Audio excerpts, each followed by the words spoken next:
Sorry, video போட முடியல நேற்றெல்லாம். ஒன்றும் பிரச்சனை இல்லை. ஏன்னா எனக்கு கொஞ்சம் மன அழுத்தம், மனப்பதட்டன்றது எனக்கு இருக்குது. என்ன செய்கிறதுன்னு தெரில. அது வந்தாவே கொஞ்சம் மனசு ரொம்ப பதட்டமாகவே இருக்கும். எதை பார்த்தாலே பயமாக ஒரு இதுவாக அது ஒரு வருங்கால எதிர்காலத்தை பற்றி நிறைய விஷயங்கள் சொல்லிகிட்டே போகலாம். கொஞ்சம் வீடியோ போட முடியல, சாரி. நான் போனனாலே யாரும் அதை பெருசாக ஃபீல் பண்ண போகிறதில்ல. எல்லாம் சாப்பிட்டு நல்லா தூங்குவாங்க, ரெஸ்ட் எடுப்பாங்க, ஒன்றும் பிரச்சனை இல்லை. இந்த மன அழுத்தம் எனக்கு மட்டும் இல்லை, நிறைய பேருக்கு இருக்குது. இப்போ எல்லோரும் போய் ஒரு சைக்காலஜிஸ்ட்டையோ ஒரு டாக்டரையோ கன்சல்ட் பண்ண வேண்டியது மிகப்பெரிய அவசியமாக இருக்கும். ஏன்னா அந்த காலகட்டத்தில் தள்ளப்பட்டுருச்சு. எல்லோரும் சேர்ந்து நம்மளை தள்ளிட்டாங்கன்னே சொல்லலாம், கிட்டத்தட்ட. ஏன்னா இன்றைக்கி இருக்கிற பொருளாதாரம், இன்றைக்கி இருக்கிற விலைவாசிகள், இன்றைக்கி இருக்கிற வியாபாரம் ஜீரோ ஆகி போச்சு.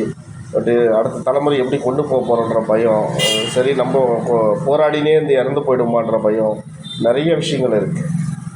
இந்த மனம் பதட்டம், மனம் அழுத்தம்ன்றது தயவுசெய்து எதிரி கூட வரக்கூடாது சொல்லுவாங்க.